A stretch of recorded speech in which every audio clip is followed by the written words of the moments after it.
Hey everybody, welcome to the second episode podcast for Empire, all things 209U football. I have Coach Anthony Robertson and Coach Alex Horst here today, and we're going to talk about all things safety and the rules for the youth football leagues. And do the rules make your athletes safer? In particular, we're going to be talking about weight and age limits too as well. So, Coach Ant, you've been coaching for quite a while. How many years do you think? I've been coaching 21 years now. Yeah. That's a lot. Yeah, coaching 21 years, youth football, did high school freshman 2 years and varsity high school 2 years. So, and that's a Lodi area? Yeah, all Lodi, Stockton. Okay, good stuff. And then Coach Alex? I have been coaching for 12 years now. I have coached 12 of youth, everything from 9-year-olds to varsity. And then I've coached 1 year at JV and 2 years of varsity high school. So you guys have pretty much seen it all too. And I know we have a long history too together because we all coached Empire too as well. Yeah. Like, we didn't coach the same level, but you guys actually won a championship too as well. Yeah. In 2017, was it? Yeah, it was, we won in 2018. It's been that long. Yeah. Now, though. 2017, 2018. Yeah, it feels like it's been so long, it's crazy. I had a conversation on Instagram with another, I think it was a kid, asking if I'm ever gonna bring back the team, and I said no, probably not. And then I started thinking about it, and I thought, well, if the fall season falls through, Hint, wink, wink. maybe, I don't know. Yeah. But I just say I'm gonna need a lot more money to do those kinds of things too, because just the fundraising efforts and all that stuff. Everyone puts those stimulus checks.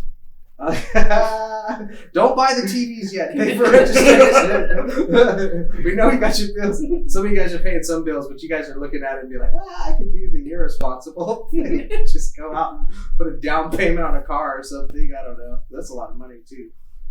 All right, so just to kind of ask you guys just right out from the get-go to see what you guys think going into this, because you guys haven't seen any of these studies. I've done a ton of research on this. We're going to go over 1, 2, 3, probably about 4 studies today, talking about all the injuries, age limits, weight limits. We'll talk a little bit about grades in the end too as well. But what do you guys think? Because I had a poll that went out on Instagram yesterday or last night, saying, do weight limits make youth football players safer than unlimited weight limits? So the only thing for unlimited is just age limits. There's no weight limits. You can weigh as much as you want as long as within the age category. So what do you guys think? Do you guys think that weight limits are safer than basically unlimited?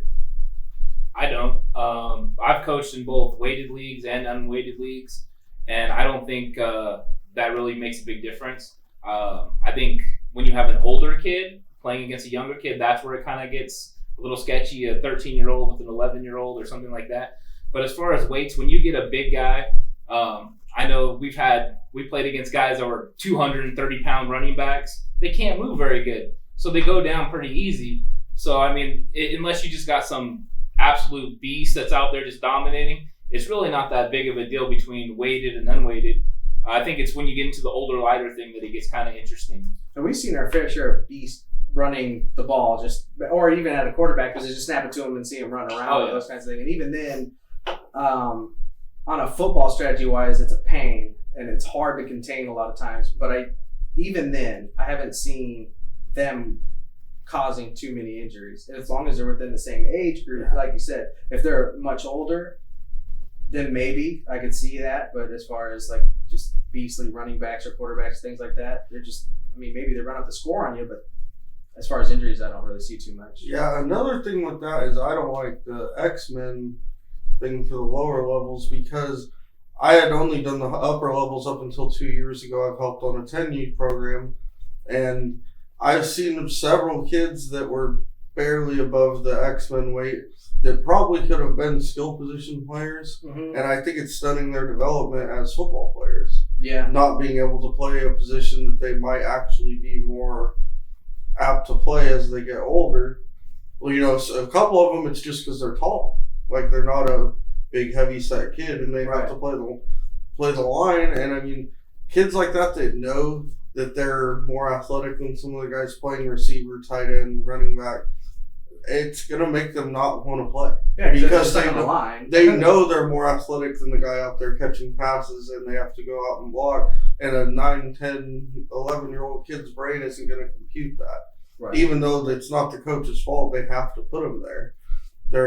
I think it stunts development. Yeah, and the hardest part, like I said, I always phrase it this way too. I have a tough time telling a kid, especially like you're saying, that maybe just hit his growth spurt early and he's taller and thus he weighs more.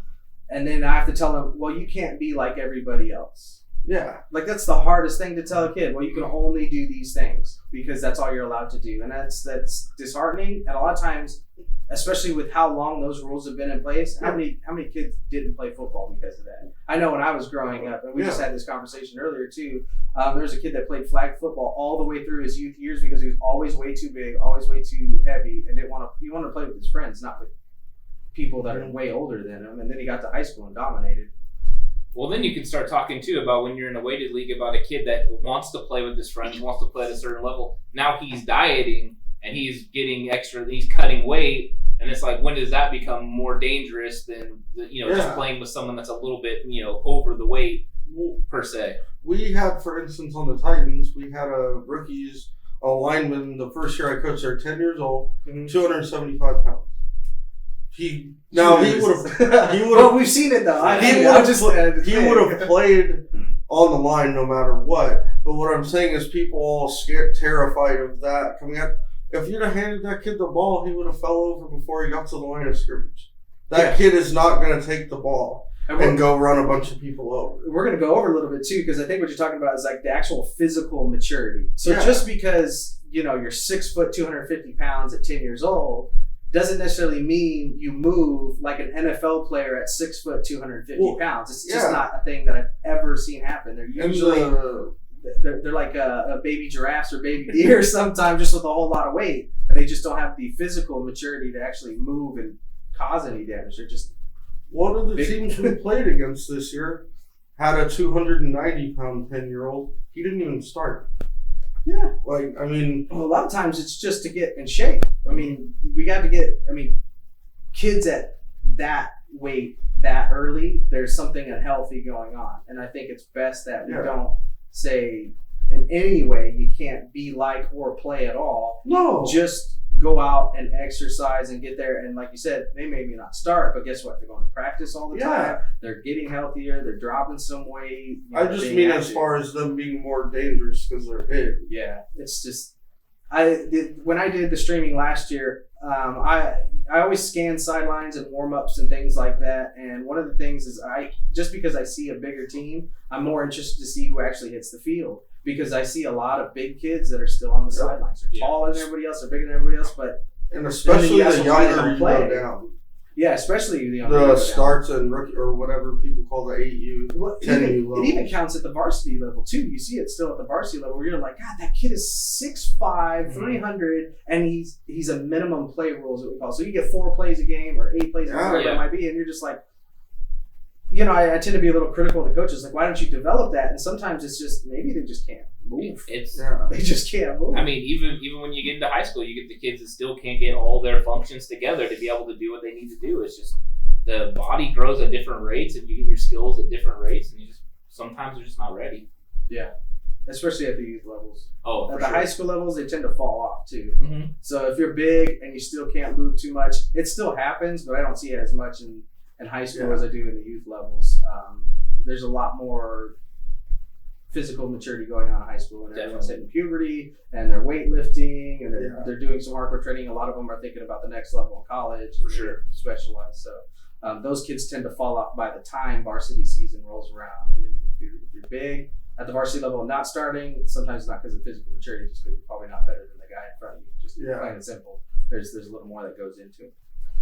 Going into I want to get into the weight limits versus age limits kind of debate here. The first study that I want to bring up is the Orthopaedic Journal of Sports Medicine 2015, and they did exactly this. They compared age limits and weight limits, and this is where I think things start to hit the fan, because most people, as I saw on the Instagram poll that I did, a lot of people posted, yes, weight limits make your kids safer, right? And we'll talk about why that is, why they think that in the first place. But the first study compares what kind of injuries are taking place, and basically a majority of the injuries, as this study says, is it's all like contusions. So basically you got a scrape, you got a bruise, those kinds of things. That's 70% of the injuries, the vast majority, right? And then the most severe stuff is down well under the 10% range. So it's just not happening a whole lot. So the boo-boo owies, as I like to call it, stuff like that. The stuff that, you get a bang in the leg, you get a dead leg, dead shoulder, whatever, and it takes you out for a play, and then you can get to go back in. Yeah. And then the next level worse than that is it might take you out for the game because you sprained an ankle, which is a big thing that actually happens in youth sports. In this study, it says the injury incident increases with grade level, with the injury rate among 7th and 8th graders being approximately 50 to 100%. So it could be up to double the amount that a 4th or 5th grader would get hurt. So we see that it's not, everyone wants to say, okay, no contact at the younger levels, when actually the opposite would be true, because it's the older kids that are getting hurt more often than the younger kids. The younger kids, they might be a little more sensitive, maybe not used to contact, so you probably see them come out all the time during the game. Yes. But we throw them back in, right? Mm-hmm. So what do you guys think about, basically that's one point out in this study here. Good. I think the difference is, having coached both sets of age groups, is are you talking about in games or in practice? We will get to that, definitely, because that's a big factor. So yeah, okay. Definitely there's a big factor. I just think the biggest factor overall would be the way you're coached, is the injuries if you're taught to hit correctly and not. And the older guys are a little more mature, so they're hitting a little bit harder. The young guys, I after coaching for a couple of years, for the most part, they're not aggressive enough, and they don't move fast enough to hurt each other. Yep. And for the most part, you will see the kids out there that you can go, whoa. But then again, you come to find out in the league I coached in, they were 11 playing against 9 and 10-year-olds, older lighters. Right. Most of the kids that hit like that were older lighters. Yeah. And then you can actually break it down. They say, okay, the total number of injuries, because this study was actually, let's see, this one was done 210 youth football teams, over 4,000 athletes actually in this study. So this is not a small sample size. This is actually a really, really large sample size. And the total amount of injuries, and they divided it by not just the types of injuries, but the weighted versus the unlimited. And the weighted leagues throughout the season had a total of 861 injuries, right? And then the unlimited, 614 injuries. And those are still including the bruises and stuff? That's everything. All the way to dislocation. It's got heat illness in here, respiratory, fractures, nervous system, abrasions, lacerations, muscle strains. They have them all separated in all the way through there. So, I mean, they got really in depth, and I don't want to get too dry with it too, just talking about straight numbers and the charts and stuff that I have right here. But like I said, the total number of injuries is about, it separates by about 150 injuries, with the unlimited being safer. Yeah. So the one call out here is when the models controlling for age, team, league, there were virtually no differences found between playing standard conditions and the overall injury rate. So it's basically saying, yes, technically it's unlimited is safer according to their data, but it's not that much safer. It's virtually the same. So with the poll that I had on Instagram, everyone was thinking, oh yeah, weight limits make you safer. It's not true. And if you really want to be nitpicky, it's actually unlimited that's safer. Yeah. So, I mean, I was just like, wow, that's, I always thought that was the case. Like you guys, I've been in both unlimited and weighted, and I thought, well, there's not really that big a difference. And I know that if you've never played unlimited before and you see some of these really big kids playing on the field at running back positions and stuff like that, you're like, oh God, this is just an injury waiting to happen. Or if you saw Friday Night Tigers, where a big kid kind of trampled a little small kid, he's a big running back, but did you ever hear about whatever happened to that small kid? No. He came back. Nothing serious. Not a concussion, not anything. And they play up the dramatics in that, a little bit too, just for the sake of television too. So I thought that was a pretty big thing. So is that something that you guys see a lot of in your unlimited leagues? You went from weighted to unlimited too as well. Did you guys see the same things, or is this study just I mean, I think the study's dead on. We didn't really have injuries as far as big guy to little guy. That was always a concern coming from the weighted leagues. The weighted teams were very adamant that, they didn't want 220-pound guy running over their little, 160-pound guy, and parents were concerned with that. But it never seemed to be an issue. What we saw was as the players got confidence tackling a bigger person, they just could do it. They realized, I can do this, which is big when you're talking about, especially in the 7th and 8th grade level. These are guys that are gonna, when they go to 9th grade, weights don't matter.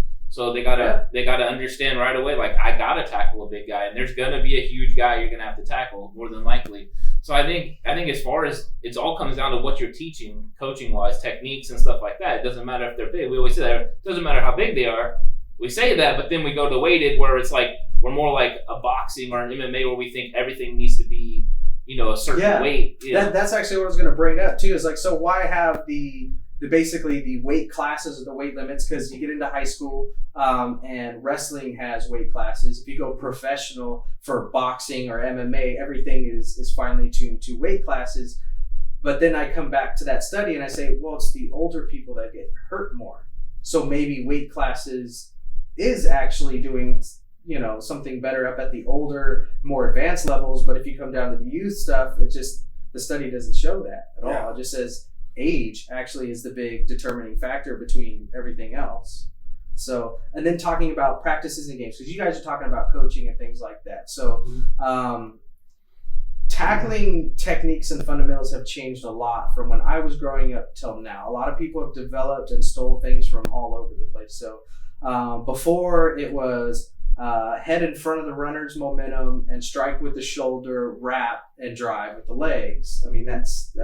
I still think that's being taught, and I still don't think that's a bad fundamental or technique. Yeah. And a lot of people, I think, put too much emphasis on the head in front, but the actual strike is not with the head. Correct. It's with the shoulder. Yeah. And that's actually where the most of your padding and impact can sustain is in the shoulder. You talk about rugby, right, and overseas and things like that, they are always striking with the shoulder, right? And even just anatomically, just your body itself, the shoulder is probably the safest place. You're not going to use your chest, you're not going to use your head, you're not going to use your arms. That stuff tends to hurt. But your shoulder, you can probably brace for a lot of impact. Yeah. It puts it better on the frame too as well. So the next thing I wanted to get to actually was when do these injuries happen? And I think this is why the poll looks the way it did early on. And then also, like you were saying, or you talking about practices or games. So this Colorado Boulder study in 2017 showed that they did study, and they did 20 diagnosed injuries that they felt elevated to. These are the most severe injuries. So they didn't do all the injuries, they did the most severe. And out of all the 20 injuries that happened, only 2 in that season occurred during practice. All the other 18, the vast majority, happened during a game. So the most severe injuries, game time. So you have parents who don't come to practice. Okay, you're not going to be able to convince me otherwise, because how many people show up to you guys' practice? How many parents? That's gone way down. I think the higher level you go, the less parents show up. Absolutely. Well, nowadays, definitely. Yeah. And they just don't show up to practice. They just lucky to show up to the games. Right. So this being true, let's say if this sample size is true, and all the injuries are happening at the games, they never see anything happen at practice. Right? Kids come home every day. Everything seems to be typically okay, maybe little bumps and bruises here. And then they go to the game and they see injuries. Maybe not a lot, but they see most of the injuries there. And now I understand why the polls look the way they do. Because all I get to see is the games where most of the injuries are happening. Why do you think, Alex, do you think they're happening mostly in the games rather than the practices? Well, first of all, it's I think a big problem with injuries in the game, well, let me backtrack. Obviously, a reason would be the kids are playing harder in the games than they would be at practice generally. Right. You're going full speed every play. And I think another reason is the officials sometimes let these games get out of hand when there will be a kid on the other team that's maybe not taught to play correctly, is playing with, leading with his head and stuff, and the refs won't get a contain on it. And we've all seen that. The same kid take out 3 guys in one game. Just because of poor technique. Yeah, or hitting people late or hitting people. Oh, yeah. Like that kind of stuff. Actual illegal contact. Yeah, that's what I'm saying. They're taking, a shot on a kid 30 yards behind the play. Yeah. And that's the big thing. Practice is more contained, like the coach is running it if you know what you're doing and teaching correct techniques. At the game, you can't really help what the other team's doing. That's exactly right. I think you have a big point. Yeah, and I think another thing is restrictions on scrimmage at practice. Yeah, that's a big thing. Since they started, holding us back from how much scrimmage we can have, Yes. the kids are less ready for a game situation. So let me dive into that. You're talking about like the NFL, USA football restrictions, actual restrictions. So there are, for those of you guys who don't know, there are rules and restrictions in place that you can only hit a certain amount of hours in a week, right? And so there are different types of hitting, and I don't want to get into all the different types of hitting and things like that. But ultimately, the goal was to reduce the amount of hitting at practice. But the Colorado Boulder study says that, okay, well, you reduce the amount of hitting at practice, so maybe that's why the numbers are lower, but it could also mean that's why the numbers are higher in the games, because now you don't hit as much at practice. Yes. So we talk about USA football and the techniques that they're teaching, which I actually completely disagree with the USA football tackling techniques. Now, that's a matter of opinion, but it's really weird to me to sit there and say, we're going to tackle the USA football way rather than the old school way where you put your head in front and strike with the shoulder. The USA football says, put your face center mass with the person and then strike. Yeah. Yeah, I'm all for keeping the head away. I don't understand that. I really think those while they have good intentions with all these safety rules, I understand they felt like they had to do something because of all the CTE studies and all this stuff that's coming out. And obviously at the professional level, no, they don't need to hit every day. Because these guys, you've been playing football since you're 10, you get drafted at 22, 23 years old. Yeah. You played 13 years of football before they understand how to tackle, how to block, how to do all that stuff. When you're getting a kid that's new to football, and that can go all the way through high school, even varsity, you'll get kids that have never played the game before. They need more time being taught the correct techniques. And that, you just have to trust that the coach isn't going to abuse the kids hitting wise. He's going to teach them correct techniques, that he's not just going to throw them out there and say, let's hit. That he's going to show them how to do it first and then up the levels of intensity until they're ready to go full speed. And that's the big thing. So up the levels of intensity. So that would imply that you guys aren't starting with, okay, you line up over there and you line up over here and just run and hit each other and see who's the best at hitting, and then don't worry about the people who don't make Well, I mean, and the parents, that's what they got taught. That's how they were taught. So they're thinking that's the same thing that's going on. And that's just not the case anymore. I mean, most coaches don't do that anymore, Yeah. They really try to control what's going on in practice, got rid of some drills maybe that weren't necessary. But I think there is a big focus on the head. So I think we've kind of forgot about the rest of it. We're so focused on the head that we're forgetting that the only way, we always used to say it, practice makes perfect, but now we're not practicing scrimmage they're not prepared for the game when they get there. Right. And I think they get shocked when they go into the game, and that's where the injuries are happening. Yeah. Based on the data, like I said, that's absolutely right. You have to spend time hitting full speed at practice to be ready for the game. Right. And the younger you get, the more I think you have to do it. Yeah. Because they're not as experienced. Right.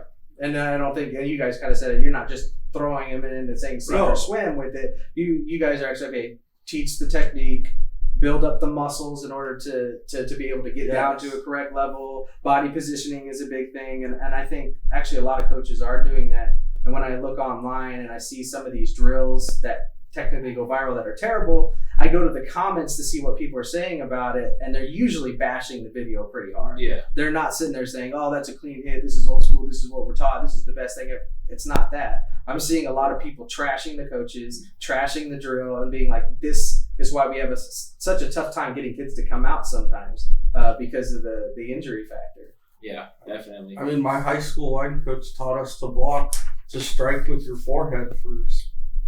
Yeah, that's the difference. Even, and like I said, you're not that old. We're only talking like a little over a decade, right? A couple decades of difference. And I mean, the term was hat and hands. Yep. Hit with the screws of your forehead, put them on the other guy's chin, and then hit with your hands. Yep. And I mean, looking back, you shake your head at it now. You're just not only is it, if I was coaching a defensive lineman against that technique, it's poor technique. Yeah. But yeah, the risk of leading with your head every play. What do you guys think about hawk tackling and stuff like that? I know that was brought in basically from the rugby style tackling, and then it was Pete Carroll and the Seattle Seahawks, which is why I think they call it hawk tackling. Got it at USC and then went through Seattle Seahawks. I've seen a lot of videos. I actually teach hawk tackling. Yeah. I actually did a couple of times. I like it because I don't think it's the only technique you need to learn. That's not what I'm saying. I think it's a good tool to add to the toolbox, especially for some of these smaller players that have to tackle low. And if you're playing an unlimited league, you need to know how to take down big guys, because obviously little guys aren't going to take the big guys up high and expect any good result. They're going to have to use some form of sawing off the leg, like University of North Carolina used to do that with their corners and things like that, but actually tackling at the lower extremities to get them down. So you can't run without your legs is what they used to say. Yeah. So one more study I actually want to go through is the Mayo Clinic Sports Medicine. This is the big one that actually I saw a lot of years ago, and it changed my mind completely about weight limits in general, and which is why I was big on Age Unlimited. I was excited to get into the Snoop League and things like that, because I've been waiting for them to just get rid of weight limits altogether, because it just didn't make sense. It says, according to the research, there are no significant correlation exists between body weight and injury. Yeah. It just says that weight's not the determining factor. It says the higher the age, the higher chance of injury, which is this, as the other study showed, right? The Sports Medicine Journal. That's the same. This one was done actually before it, probably 15 years before it, and it said the same thing. The older you are, or the higher the grade level, the more prone to injury you are. And then it says, so the higher the age, the higher the chance of injury as a result. Correct age groupings are critical to limiting injuries. To the surprise of many, heavier players sustained more injuries than light players. Because big guys fall hard. Yeah. I mean, you really got to teach them how to fall, because, when they fall, they have more mass to fall. And I think that's what people are always concerned about, is the big guy falling on the little guy. But you don't see that very often. How often do you see a big guy just fall on top of a little guy? Not anymore nowadays, because the offenses have changed. It was probably more prevalent when we were growing up, because more people ran smash mouth style offenses, or some form of a lot of running. Let's just put it this way. They ran the ball a lot. Therefore, maybe piles occurred more often. But now that the game has definitely opened up, misdirection, spread offenses, you don't see these pile-ups not nearly as often as you used to. Yeah. So, and then it says, so heavier players sustain more injuries than light players. Therefore, specific weight groupings would not appear to protect lighter players. And then going back to what we're talking about, physical maturity. Yeah. You're a big kid and you have to move all that weight, and then you're more prone to injury, I think, because you're trying to move so much weight and you don't have that physical maturity to stop yourself. So this study shows that it's mostly ankle sprains and knees and ligaments and things like that, mostly in the lower extremities, for big kids. That's who's getting hurt. Another thing with those, as far as the knee and ankle injuries, is a lot of kids are taught, which I'm not saying it's incorrect, if you get a guy way bigger than you, to cut it. Yeah. Your brother, when he played lineman for us, he was amazing at it, at getting a kid 100 pounds heavier than him to the ground. Yeah. I taught him. The only reason because I taught him is, he's a little bit younger than me, but I taught him because I was always a small lineman. Yeah. I actually played lineman. I know people don't believe that. I played lineman well through high school too as well. It wasn't until my senior year that I started shying away from it. I actually didn't get all the way away from it, but I cut a lot. And I know a lot of people say, okay, there's a difference between cut and chop. Yeah, I just want to put that. Cut is legal, and it's actually, if you're doing it correctly and it's a legal way of blocking, it's actually safer than chopping. Yes. Okay, because chopping is coming back towards the ball. No one sees you coming. You take out a knee. That's not cool. Yes, we're talking about right off the line within there, and then there's no momentum. You just cut, and it stifles the movement. They may not go down, but it definitely stops somebody for at least a half second, a good second, so where you can get things done offensively too. So, no, that's a big thing too. The lower extremities. Those guys are gonna get cut because they're big. Now, big ball carriers, I think they fall in that same category too, don't you think? Because how are they going to get tackled? At the knees. Yep. They're going to get tackled at the knees. If the opposing coach knows what he's doing, he's going to have the kids Make sure they're chopping them down at the knees. And also, if they're big, they probably don't go down easy. So you got gang tackles. So you guys got guys coming in late. To kind of not late, but trying to come in to get them jumping on them. Yeah. So I mean, those are the kind of things. That's how you get something twisted, an ankle or knee twisted up under you. Yeah. I mean, that's just the way it has to be. Yep. I mean, otherwise they don't go down. They don't go down. Yeah. It's exactly. Just, and I think that the game is, because with all the weight limits and things like that. And I went around to every league. Just about every league in the 209. Yeah, just about every league in the 209 last year. And I can tell you which leagues have been unlimited or X-Men longer than some of the other weighted leagues. So talking about like Delta Youth Football. So Delta Youth Football is significantly smaller than some of these other leagues. And I think it's because they've had weight limits for so long that the environment or the culture of the city just kind of thinks that if you're over a certain weight, it's not worth playing. Mm-hmm. So you always have smaller players going into this league. It's not to say the league is bad, it's just you usually get smaller players. If you go into the Mother Lode, or if you're going into like Sacramento Youth Football, I know they're not 209, but some of those teams, or AYF, which is unlimited, you get these really big kids coming out, and they're not from different areas, they're just in different leagues. Yeah. So and now even with new rules getting put in place for X-Men or whatever it might be, say, oh no, we have X-Men at Delta Youth Football for not very long. Yeah. What's it been, like 3 years, 4 years since they put it in? Maybe. It's gonna take a while. Might be shorter than that, right? Yeah. So they're still small. Yeah. Still fast, still small. They definitely have some athletes over there, but yep. And that was one of the big things that I saw. It's like, oh well, Delta Youth Football injuries versus the other league injuries. I think Delta actually had more injuries that I saw in a game versus even AYF, which was unlimited. Yeah. Just actually looking at the games, stuff like that. I'm just like, interesting. Well, and how many kids are having to make a jump straight from like a varsity youth football to a JV high school now? You know what I mean? That's without having freshman teams. It's like they're making these huge jumps. So you're going from these weighted leagues where everyone's small to now everyone's huge. And now that you can have a junior playing on the JV team, so now you got huge differences in size, weight, everything. And it doesn't matter. Like weight doesn't matter. So and then you compound that with high school's inability to scrimmage as long or hit as long as they could, and that's a problem because this guy is not getting used to. Said kid that Anthony's talking about is not getting enough contact in practice against bigger guys. He gets out there in the game. He gets surprised. Yeah. It's not that he didn't was scared or anything. You just get surprised. Sometimes wow.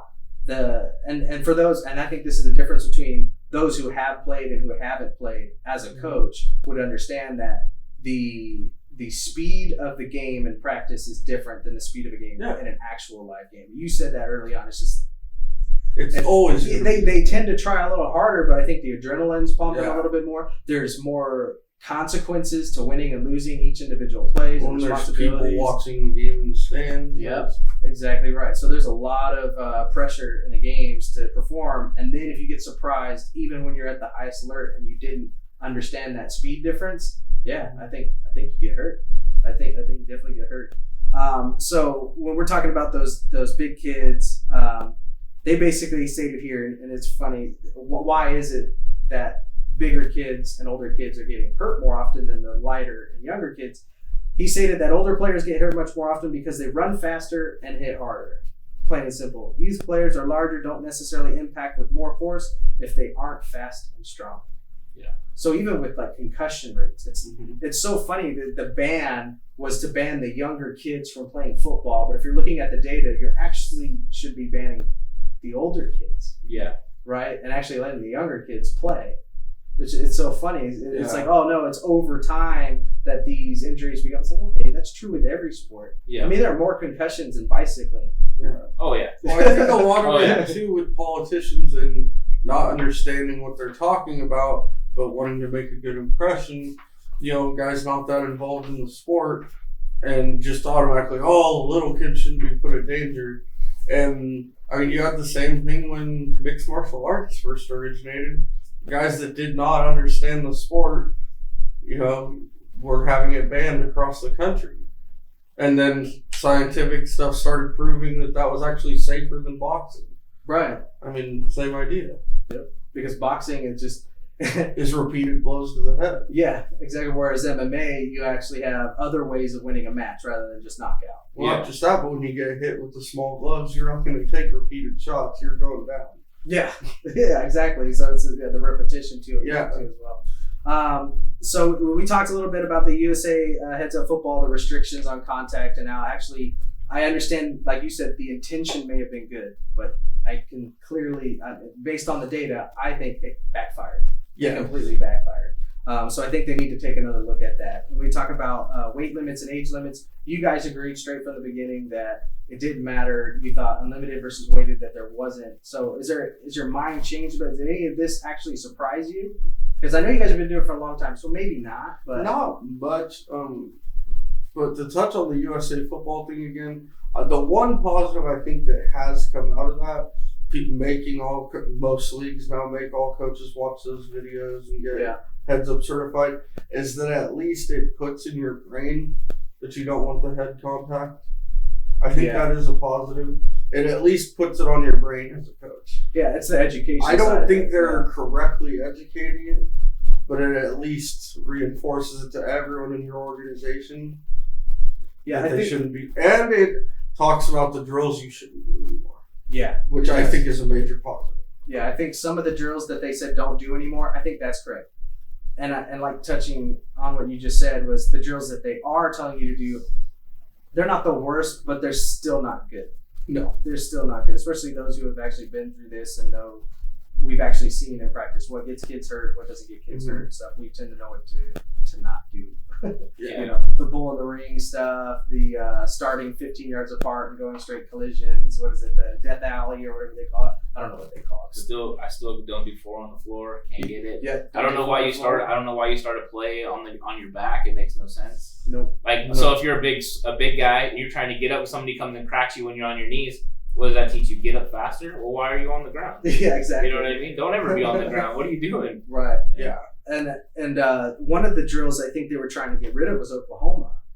Yeah. And I thought Oklahoma, and it depends on how you set up the Oklahoma too. If you're setting up the Oklahoma 15 yards apart, I think you're doing it wrong. Yeah. But if you're talking about between the tackle style running, blocking, opening up holes, defensive lineman techniques, linebackers, and it's contained within even 10 yards from running back to linebacker, I think you're doing it right. I think you're fine. Well, not a lot of momentum. I think you almost have to do those kind of things. You know what I mean? Especially if you have a smaller team, you don't have enough guys to do the full out scrimmage. When you do have time to do scrimmage, those are kinds of things you can control and do. Right. I think that's important. Yeah, definitely. All right, so we talked about weight limits and age limits, and we actually saw that unlimited, technically, at least based on the studies, is safer than weight limits, but it's not by much. So if anything, they're exactly the same. There's virtually no difference there. So what is the need for weight limits then? I mean, I don't think there is a need for weight limits. I think you could go unlimited weight and kids could play with kids their own age. That's who they're going to play with the whole time anyways. I mean, we've already proven the bigger runner is more likely to get hurt than the smaller one, And I mean, we know from experience that we didn't have our smaller guys get hurt by big runners. We played teams that had 2-3 big old running backs and didn't make a difference. We played a team from Texas that was bigger, faster, stronger than anyone we ever saw. And, we didn't come out of that game with injuries. We got hit hard and stuff, but everyone was fine. The only time we had any issue was when they cut our big defensive end. And he was just like, I don't like this, Other than that, I mean, it's a big guy. Again, then now he's on defense. He's the big guy getting cut at the legs, and he's like, I don't like. Yeah, like I said, I don't like that at all. It hurts. And then if you fall, it hurts even worse probably than the cut. Yeah, exactly. That's what it comes down to, and just the thought process of I don't want my knees getting hit. You know what I mean? Yeah. And you see that even in the NFL, with the new rules, they're saying, hey, don't hit me in the legs, still hit me in the chest. Don't go low because. They're worried about those injuries, but I don't think it makes a difference. Yeah, I don't think so either. All right, so there is a league out there, the Delta Youth Football League, that does not go by age primarily. Now, you can't be a freshman when they're going strictly by grade. So they go by grade and weight limits too. And they have 2 little caveats to the rule. So they have X-Men. So meaning that if you're a certain grade, like say 3rd and 4th graders play together, if you're 3rd or 4th grade and you weigh too much, you can be an X-Men, which I don't like. Like I said, now you have to play the line, you have to play between tackles. You can't touch the ball. Mm-hmm. Like you can recover a fumble, but you can't even advance a fumble even on the defensive side. You can't play special teams either, right? So I saw it was really weird last year when I was watching Delta U football games, because some teams have lower numbers, even if they have X-Men. If they don't have 11 non-X-Men, they can't kick off. They can't kick return. Therefore, you're eliminating special teams from the game altogether. Literally 1/3 of the game goes away because of these rules. And I was like, wow, that's crazy. So you have a 3rd and 4th grader, you have X-Men, and then you have the older lighters, where a 5th grader can play with 3rd and 4th.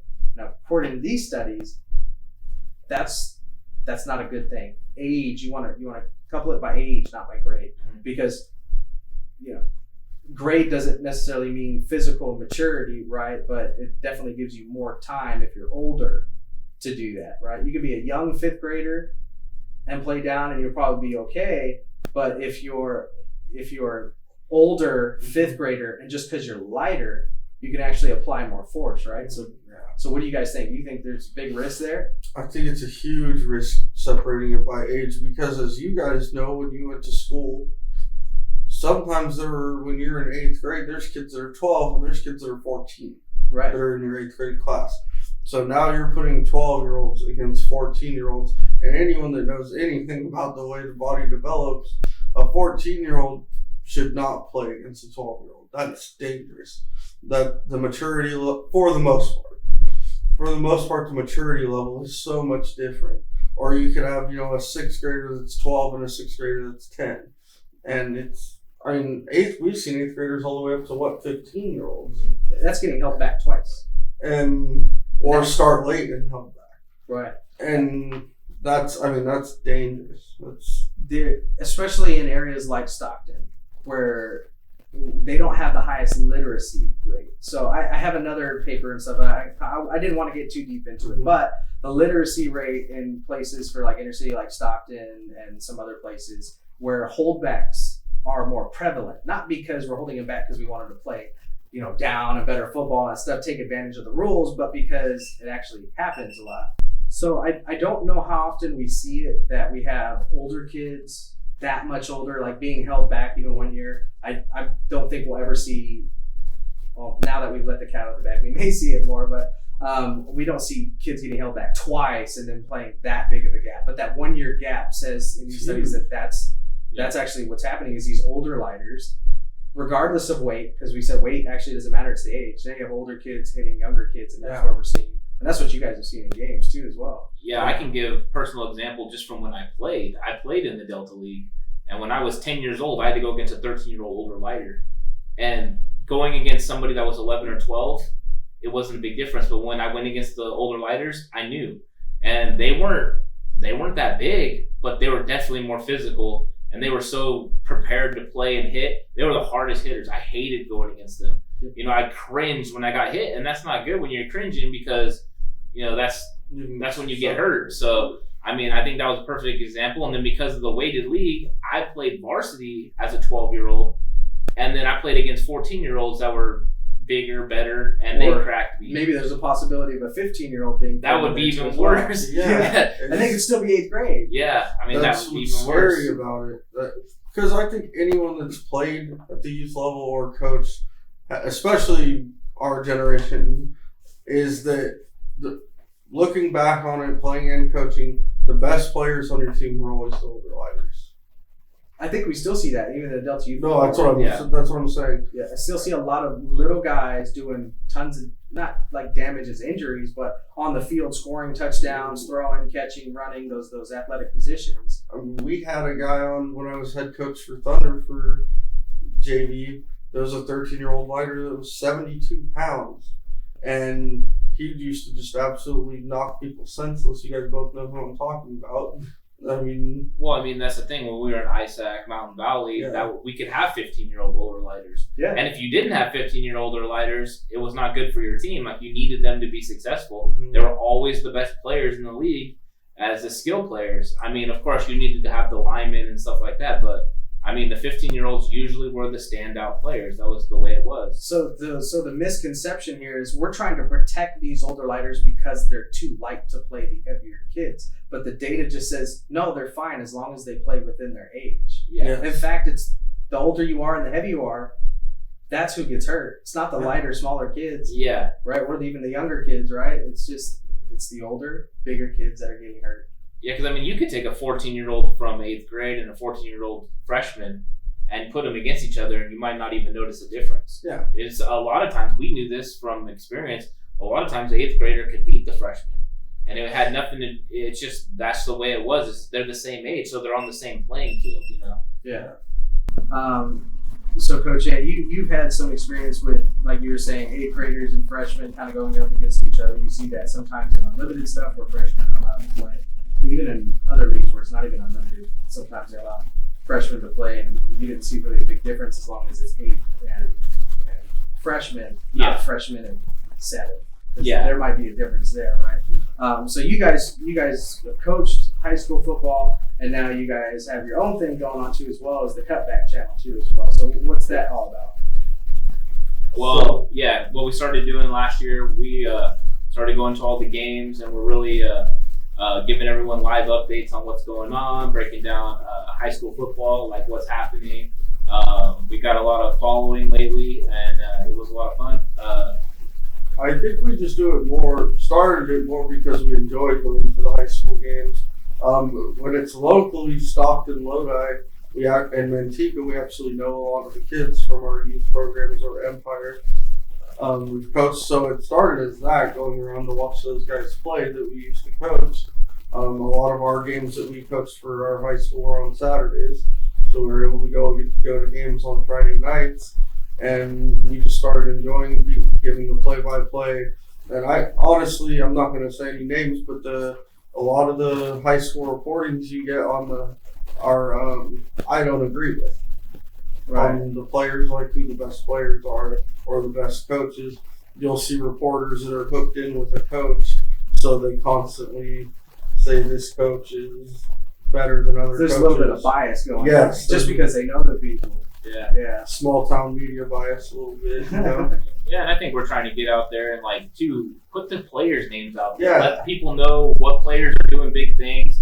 You know, what players are making plays, and coaches that maybe aren't noticed that should get noticed. Yeah. You know, I mean, that was one of the big things that we talked about is man, we need to start featuring some of these assistant coaches that should probably be head coaches somewhere. Yeah. You know, and really get them out there, because, I mean, there's a lot of football that people just don't know about. There's great football, and we got to see a lot of great football last year. So which high school teams are you guys looking at this coming season? And I know the whole virus thing is there's probably not, there's going to be a season. Are we talking locally, or how far expanded are we talking? Well, are you guys just local, or are you guys all California? We pretty much do the whole Sac Joaquin section. Correct. We've been doing the whole Sac Joaquin section. We did when the state championship games used to be held in Sacramento.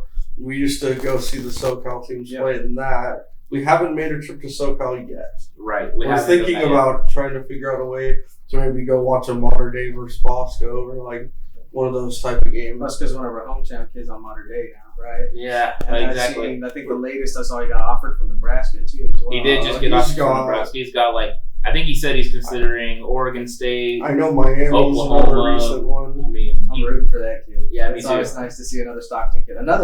Stockton. There's several Stockton kids right now that are doing there's a lot of talent right here that just doesn't maybe get the recognition that they deserve.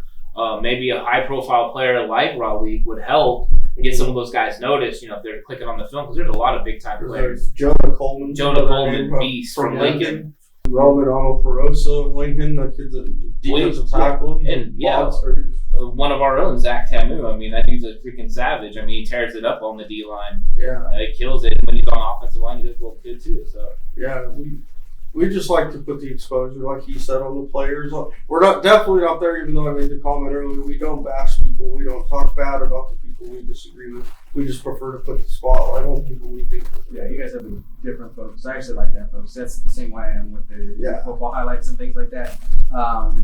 It's so funny. I look at the types of audience that watch my YouTube channel and stuff, and it's actually pretty well split between adults and kids. And I know kids are the ones that are hitting the replay button, and some people that are watching the podcast might be the older crowd too as well. So I want to be a little bit. Yeah. But I like talking about the kids. Yeah. I really do. I know we talk about the rules today and stuff like that, but that affects the kids. Yeah. And a lot of these kids are highly impressionable, and they're going to get these ideas from other coaches and other adults that say, "Oh, weight limits are going to make you safe," when it's absolutely that's not what's happening. Yeah. So. But as far as to go back to your question about what teams are out here, if we're talking just the Lodi Stockton area, I definitely think always St. Mary's. You know, they have some really good skill position players, starting with Terry Washington, Jaden Marshall. Yeah. I mean, those are two of the better players around. I got to watch trying to call in all these kids. I got to coach against them. It was great. Lincoln's going to probably have another big time team with Jonah Coleman and those guys. Those guys are young. Those guys are going to be They're really big. good They're this year. I would assume Edison's going to have another solid team. Always. E-House always has talent. They got the athletes. They have some good coaches out there. Yeah, they know what's going on. It's good stuff. All right, so just kind of asking you guys before I ask everybody else, in the comments, let us know what other subjects would you like to cover, at least in this podcast session and stuff like that in the future. You know, I know we did the age limits, weight limits. I know concussions is a big thing that's out there that I want to make sure I do enough research and educate myself before I get into that one, because that's a really heavy subject. And not only do I have to understand it, I have to be able to water it down and deliver it to you as well. But what do you guys think we should be talking about? There's a lot of different stuff we can discuss with football. I mean, I think all three of us can discuss football all day. Yeah. Yeah, work. pretty much. Yeah. So, yeah.